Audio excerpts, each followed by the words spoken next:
When Kate Middleton married Prince William, she took her place on the global stage. Overnight, she became one of the biggest stars of the most famous family in the world. Then, just over 2 years after marrying the future king, the Duchess of Cambridge swiftly cemented her own place in royal history, giving birth to their first child and third in line to the throne, Prince George Alexander Louis. He's got a good pair of lungs on him, that's for sure.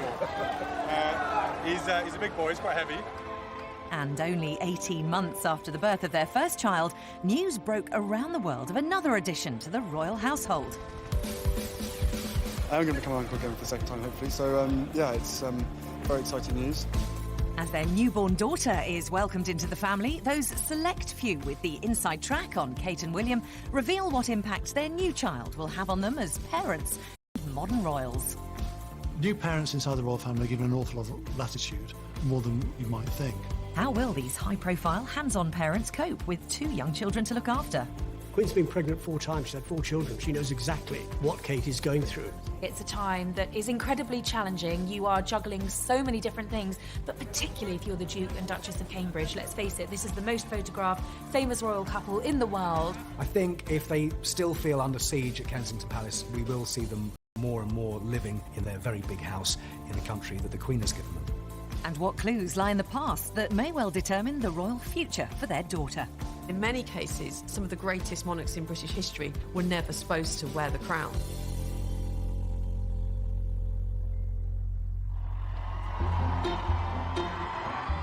Since becoming the Duchess of Cambridge and mother to the future king, Kate Middleton's life has dramatically changed forever. She wasn't an aristocrat, she wasn't blue-blooded, she was a regular home counties girl, and look at her now. For years, the media's been looking for a new golden goose, and since Diana died, they haven't been able to find one. In Kate Middleton, Duchess of Cambridge, they've got a new golden goose.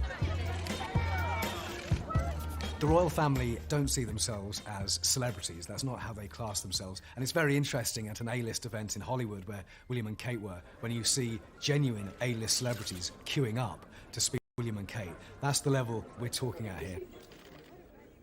I think no matter where you are in the world, A, you know who Kate is, and B, you've definitely Googled to find out where you can get your hands on that dress. She's hugely popular, both here in the United Kingdom, overseas in Australia and the States. She is a role model, she's a fashion icon, and I think that's very simply because she was an ordinary girl from Berkshire who happened... The intense spotlight of being a high-profile royal is relentless. From what designer she chose for her wedding gown, the historic event that was Prince George's birth, to her public royal duties and charitable endeavours, Kate has dealt with it all, seemingly with ease. She may be a swan, she may be paddling furiously underneath, but to the world, she seems imperturbable. A few days after Prince George's first birthday, William and Kate visited the Tower of London, with only a select few privy to the exciting news that baby number 2 was already on the way. And one of my sources said to me, watch this space, because they do want another child. It's not going to be far off. The rest of the world was let in on the news a few weeks later when Clarence House took to Twitter on September the 8th to announce that the Duke and Duchess of Cambridge were expecting their second child. The reaction to the news that Kate was pregnant again was, again, one of surprise, because it was a very early announcement. They didn't want to announce it that early, but they had to, because she had had to cancel an engagement. The royals never cancel, so when they do, you know something's up. But with the return of the extreme form of morning sickness she endured while pregnant with Prince George, Kate wasn't able to fully enjoy the news. Acute morning sickness is called hyperemesis gravidarum. That's the medical terminology for it. Morning sickness is very, very common in the first 3 months of pregnancy, but a smaller group of women will have such severe morning sickness that they get dehydrated, they feel very unwell, and they are unable to go on with their day-to-day activities. Most mums think second time round they can relax a little bit, but obviously for Kate, having gone through all the severe morning sickness with Prince George and then going through it again with this second pregnancy while having the eyes of the world's press on her, it was probably just as high-octane and anxiety-inducing as it was the first time round. It was unusual in the palace announcing that she was pregnant and coinciding that announcement with such detail about her pregnancy that she was suffering suffering from acute morning sickness. I suppose there was an option to say that she wasn't feeling very well, but I think they wanted to be completely open and transparent from the start.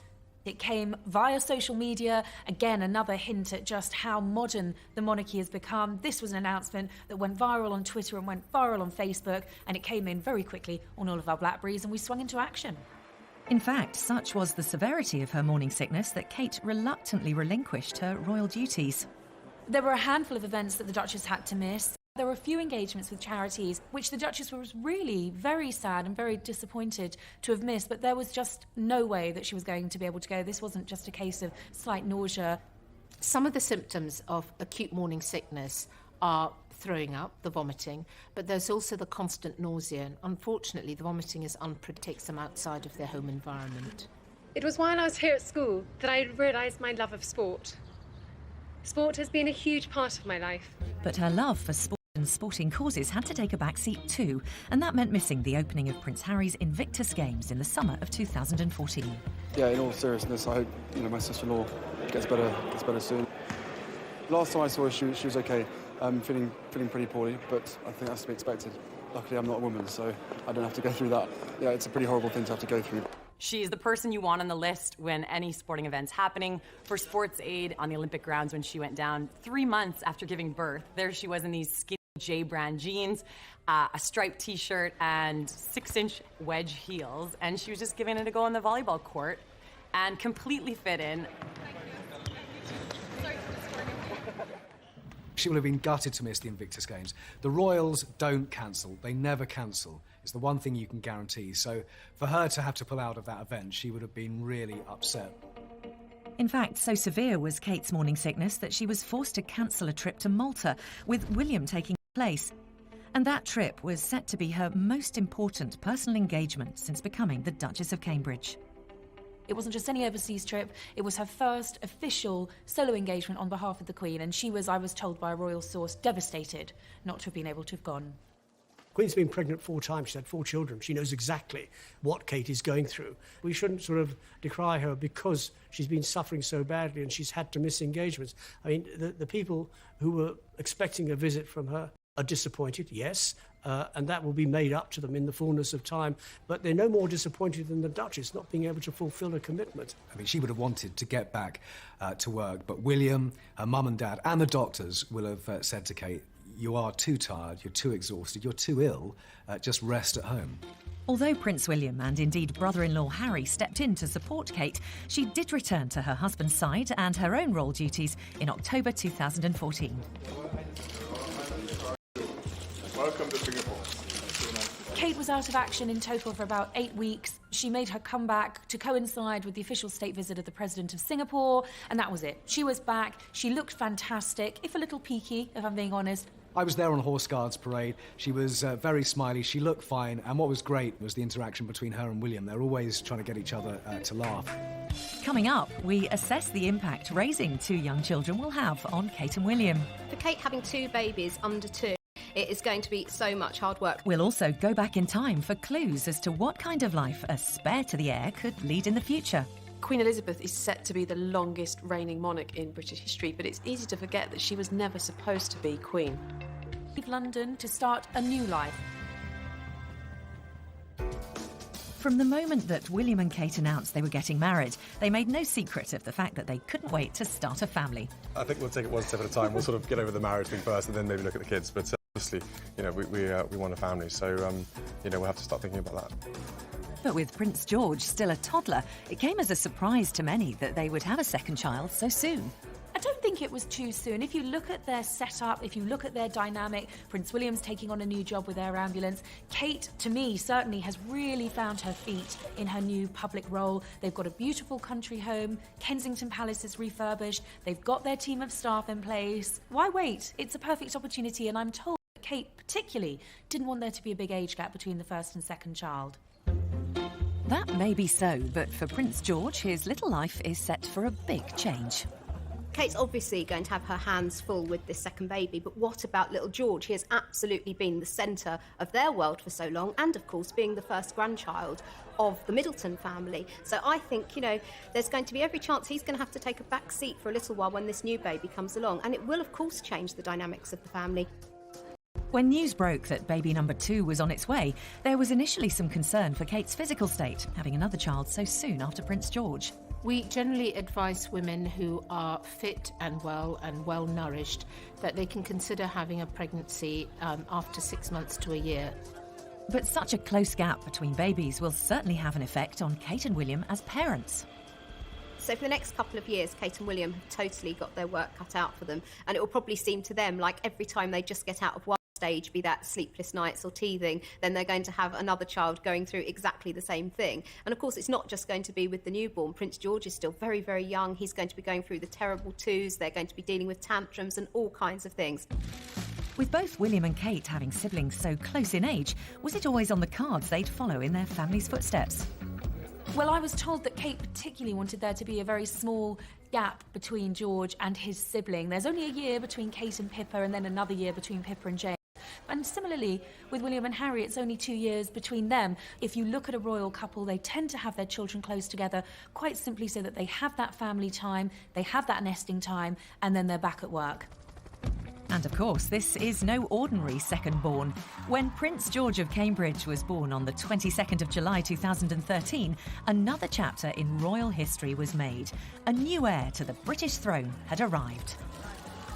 He's absolutely beautiful. They're both doing really well, and we're so thrilled. Oh, it's marvellous. Absolutely. You'll wait and see. You'll see in a minute. It's got her look, thankfully. No. Look at him and you know that one day he is going to be king, and then you've got the other child who is going to have much less responsibility. Now, it could work either way. You could be, very glad that this isn't heaped upon the shoulders of the second child. When Diana was looking after William and Harry, she always made it clear to both of them that they were equal, that William wasn't different in any way to Harry, even though she did treat him differently. She was far more conscious that he was going to be the future king, far more ready to take him to hospitals, to homeless centres and so on, and allow Harry just to have rather more latitude than his big brother. There was no favouritism at all. And this is why they adored their mother, why they don't have anything bad to say about their mother, and why Diana always referred to them as my boys rather than my boy. But will George and his sister be as close despite their different royal destinies? They will always be treated the same as Prince George, treated with love, treated with kindness, and treated with equality. But the simple fact in history and in the succession is that this child will fall beneath Prince George in that lineage. As a spare heir and fourth in line to the throne, Kate's daughter, Princess Charlotte of Cambridge, is not likely to ever be queen by birthright. But that hasn't always been the case. Over the course of history, the royal spare has been absolutely essential. In order to really be secure as a monarch, you needed to have both an heir and a spare. This was particularly important at a time when children often didn't live very long, when obviously all kinds of premature deaths and so on could take place. So really, an heir and a spare was absolutely crucial. And history has also pointed to a cheekier and more mischievous set of royal second-borns. When you think about people like Prince Harry and Princess Margaret, that there has been a sort of fun-loving spirit that has characterised the royal spares in those cases. I think to some extent it's probably personality, but I think also the idea of having the kind of royal privileges in the sense of having money and access to the sort of social life and experience that those people have, but at the same time not having the responsibility of being a future monarch. I think it's very much genetic, quite frankly, that William is very Hanoverian, he's quite stolid, whereas Harry is very much a Spencer, devil-may-care, rather reckless, just like his mother. And William is far more dutiful, far more sensible, far more down-to-earth. Also, it is the way that brothers of that type interact.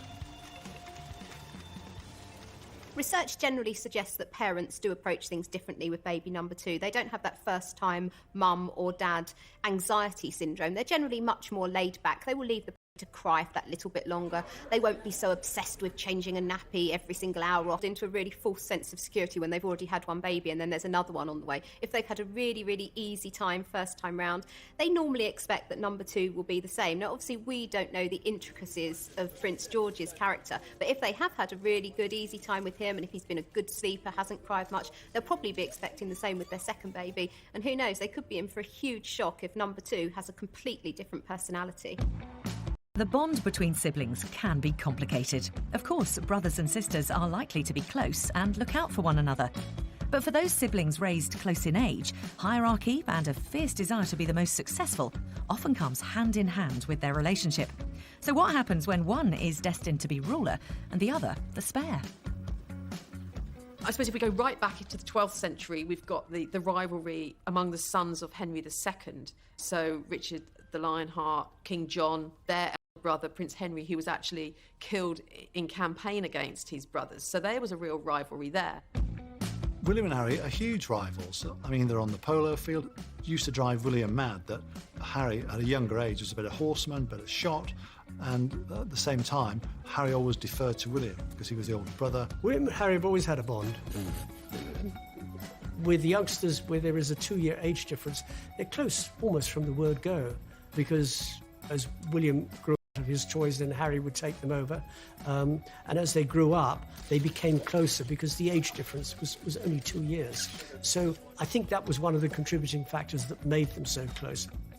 And of course, the Duchess of Cambridge herself grew up with a sister just 20 months younger than her. So how will her childhood experiences affect the way she approaches being a mother of 2 under 2? They speak every day, they spend a lot of time together, they see each other all the time. Pippa's very involved in George's life, so you've got a really strong sibling link, and that is absolutely what Kate will want George to have with his sibling. Still to come, we'll get the inside story behind the big changes for Kate and William as they prepare for a new baby. Kate was having a conversation with the Queen in which she confided that she'd found being with George on her own and not having a full-time nanny or a maternity nurse very hard work. I think if they still feel under siege at Kensington Palace, we will see them more and more living on the Sandringham estate at Anmer Hall, their very big house in the country that the Queen has given them. Like all parents looking forward to having a second child, Kate and William will no doubt have been agonising over how to raise their growing family and what, if anything, they do differently this time. Parenting is almost like a competitive sport these days. Parents cannot do right for doing wrong. Somebody is always going to be judging you, be that other parent, got the eyes of the world on you. That pressure must be absolutely magnified 100 times. Over the next couple of years, Kate and William have totally got their work cut out for them, and it will probably seem to them like every time they just get out of one stage, be that sleepless nights or teething, then they're going to have another child going through exactly the same thing. And of course, it's not just going to be with the newborn. Prince George is still very, very young. He's going to be going through the terrible twos. They're going to be dealing with tantrums and all kinds of things. Well, I was told that last Christmas, Kate was having a conversation with the Queen in which she confided that she'd found being with George on her own and not having a full-time nanny or a maternity nurse very hard work. You remember they went back to the Middletons, and William and Kate wanted to be hands-on parents. Well, they did it until September, and then they recruited a nanny, and apparently this time round, one of the first appointments is going to be a maternity nurse. I think despite their good intentions first time round, Kate and William did soon realise that they couldn't hold down their jobs and also care full-time for their child. And I think this time round, perhaps they will cut themselves a little bit of slack and not want to be quite so hands-on as they so desperately wanted to be with baby George, because at the end of the day, they are going to have 2 children under 2, and they are going to need help. And like many parents, Kate and William will turn to their families for a helping hand too.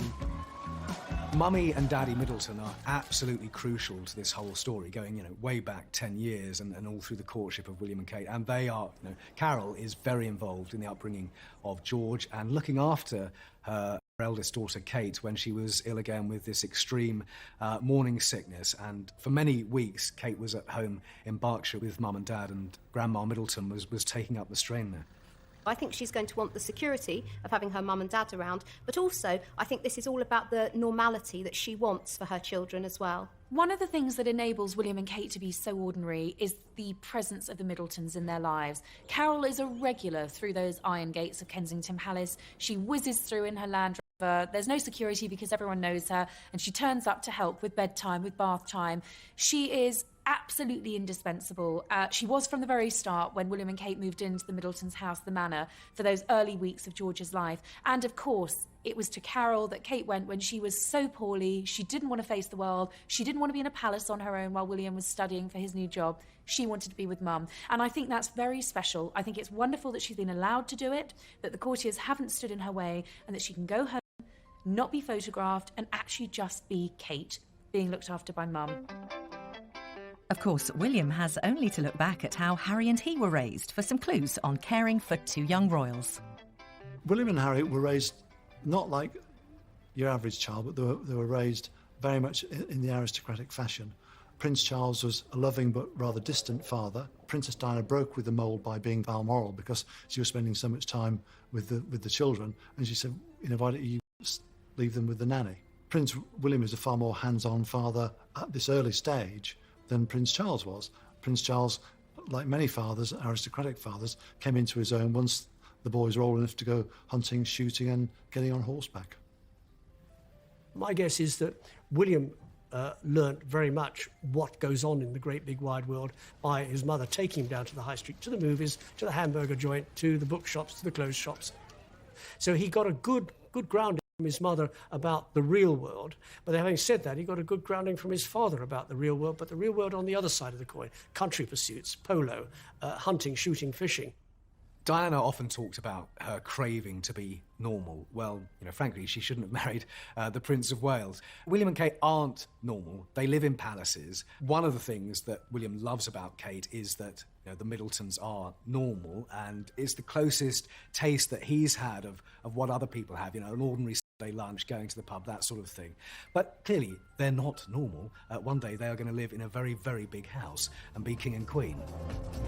And that quest for normality, to remain as grounded as possible despite their privileged royal status, has seen Kate and William consider a big move away from their London apartment in Kensington Palace. They will move back to their new house in Anmore Hall. So from now on and for the next couple of years, they will be a family of 4 and they'll be based in Norfolk. I think the move to Norfolk is really important because they do feel, it's a cliche, but they do feel Kensington Palace is this sort of gilded cage. Very, very gilded, but still, there's a limit to what they can do.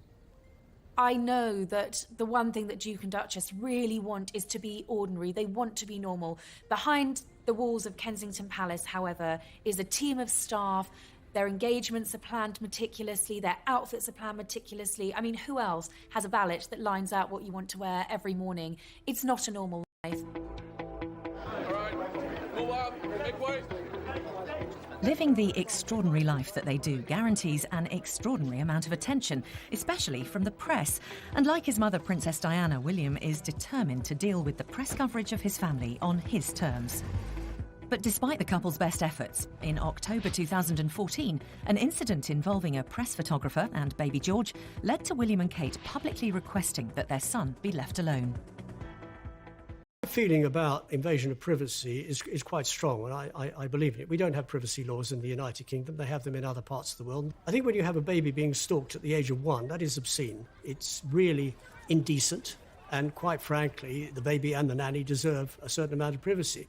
There are those who say, well, if they don't like it, go and walk in the garden and should be seriously wrapped over the knuckles. The significant change that's happened in the royal family over the last few years has been the fact that Prince William has been far more ready to go to law than his father, Prince Charles. And the old adage, never complain, never explain, has now been jettisoned by Prince William. He's far more hands-on, he's far more prepared to come out fighting for his family and for his wife's privacy. They're not going to have intrusion. They're not going to have their child sort of having to stick behind a wall just because there are photographers out there who are greedy. Privacy is very difficult, especially when you go for walks in public parks, and that's part of the tension at the moment between the royal family and the media, particularly the foreign media, which is printing many more paparazzi shots than the British media is. So the move to Norfolk, the job with the air ambulance, the big house on the Sandringham estate that the Queen has gifted to them, Anmore Hall, that's all part of trying to be normal. As Kate and William seek to protect their family's privacy, away from prying eyes, the work of raising 2 young royals will begin in a time-honoured fashion. Back in history, the royal heir and the spare would have quite different potential programmes of education. And certainly really up until the Renaissance, up until the 16th century, really the royal heir was all about training for war, for military successes. And it was really in the 16th century, particularly in the works of the great humanist Erasmus, that the education of a Christian prince became to be seen as very important.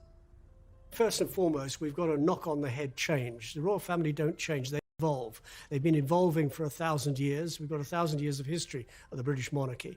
You've got to think about how was William brought up, how was Harry brought up, how was Prince of Wales brought up. They'll be brought up in very much, not a controlled atmosphere. There'll be a certain amount of things that can be done and can't be done. If you go back to William, when he was old enough, he went to nursery school in London's Notting Hill Gate, Mrs. Minor's nursery school, after which he then went to Wetherby, which is a primary school in the same area in London's Notting Hill Gate. He then went to Ludgrove, a prep school, and then after that to Eton. So he had a formal education out in the great big wide world. But then his father had the same sort of thing. He didn't go to nursery school, but he went to primary school in London. He went to prep school out in the country at Cheam, and then he went to Gordonston. Quite frankly, I think that the model that they will be using will be the Middleton model, which is to say being raised in a very middle-class way, going to private schools and having a degree of latitude in the way that they live. Traditionally, royal siblings are treated differently. I always remember being told by a relative of the Queen that Prince William would be treated to tea at Clarence House with the Queen Mother because he was the heir. Same treatment all the time as William, so Harry got left out quite a lot of the time. The whole point about William and Harry's upbringing is that William was conscious that he was going to become king, and let's face it, his brother Harry was very keen to remind him of that. On one occasion, William said, "Oh, I want to be a policeman and look after Mummy." And Harry said, "No, you can't. You've got to be king." Both Prince William and Prince Harry have had very long, successful military careers. Again, they followed in royal footsteps. Charles, Andrew, the Duke of Edinburgh all had military careers, and it's likely that Prince George will too. But actually, if you look at William and Harry's military careers, they've been very different. Prince William, from an early stage, affiliated himself with the RAF. Prince Harry, being the spare, was able to actually get to the front line, and he went not once but twice to Afghanistan to fight for his queen and his country. If the guys who are doing the same job as us are being shot at on the ground, then I don't think there's anything wrong with us being shot at as well. And yeah, people back home will have issues with that, but we're not special. The guys out there are, as simple as that. The heir to the throne, when he's ever been in the military, whether it's the Duke of Windsor, whether it's Prince Charles, they've always been treated with kid gloves.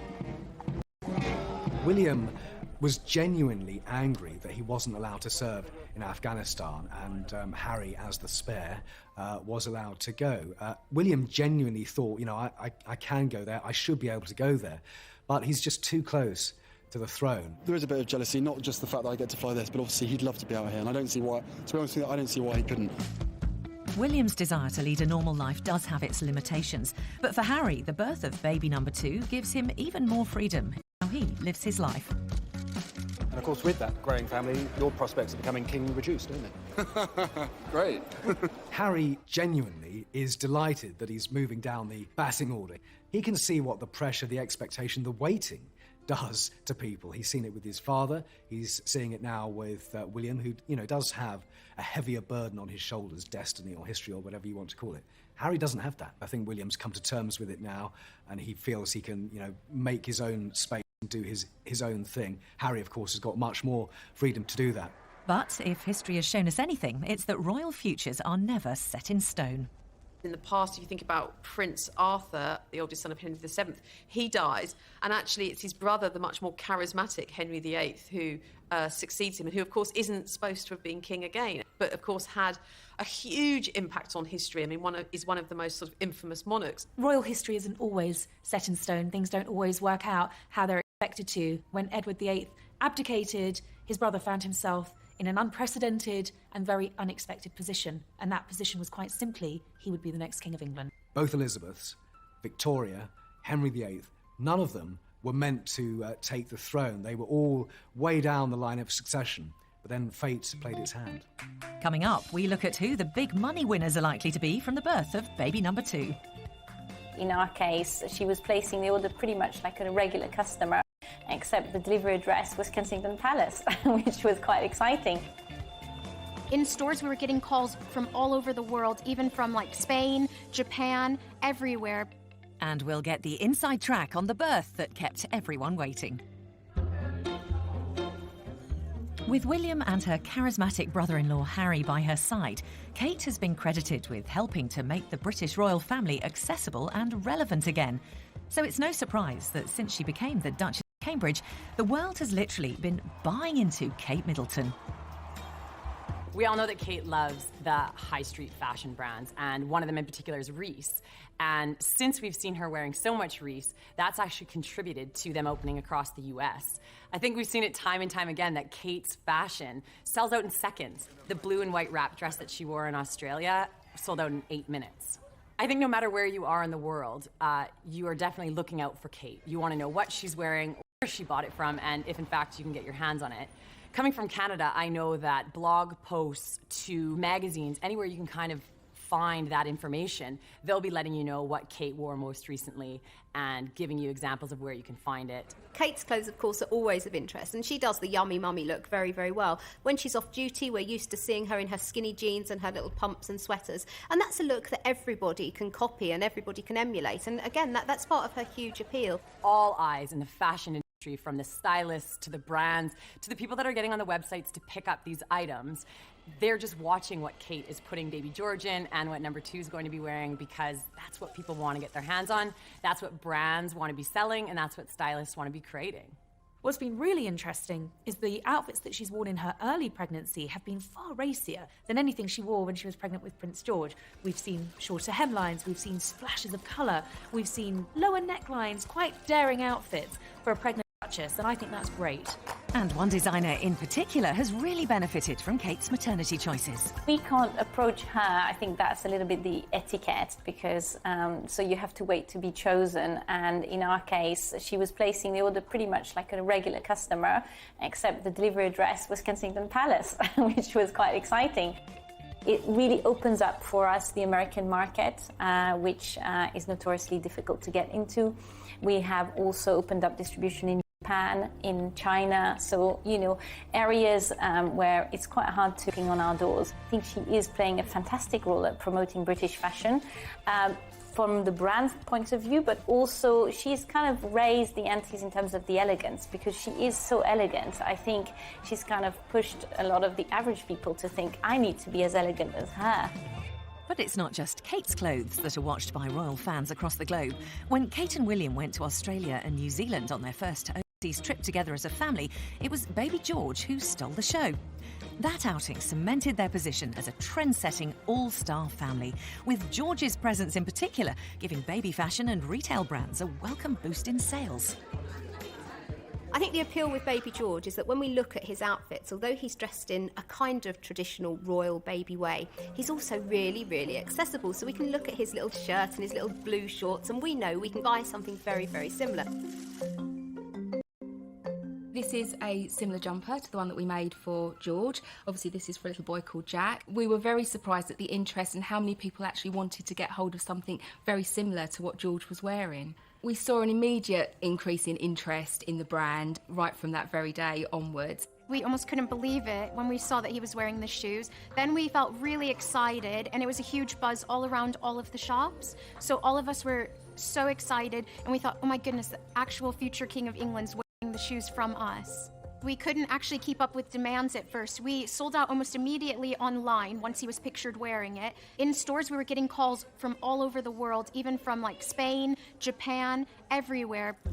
With maternity brands cashing in on Kate's latest style choices and older brother George already a trend-setting toddler, the fashion business is set for an even bigger boost with the arrival of Princess Charlotte. Historically, royal princesses are far more interesting to the public than royal boys, than royal princes. And you saw that with the birth of Princess Elizabeth, the Queen Mum's first daughter and present Queen. So she was the most talked about and watched little girl in her time. And that's years before the internet, years before social media, years before Twitter. Now all eyes are on Her Royal Highness Princess Charlotte of Cambridge. Born on May the 2nd, 2015, a little later than everyone had expected. Witnessing events unfold at the Lindo Wing was royal reporter Simon Weiger. Well, the only guidance we got was from the Duchess herself, who said mid to late April. Fleet Street tied itself up in knots over April the 25th, April the 27th. Is she 1 week overdue, 10 days overdue? We simply don't know, and we may never know. But she seemed to cope pretty well to me.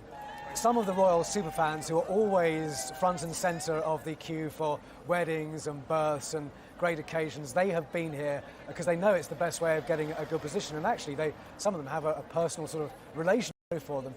But they're absolutely royal superfans, and they turn out come rain or shine. It's a go! Kate gave birth at 8:30, just 2.5 hours after arriving here at the Lindo wing. So it was fast work. The announcement was made before midday, so everything progressed very quickly during the day. They announced it 3 ways. There was an official email to royal correspondents like me. That was about 6:30 in the morning.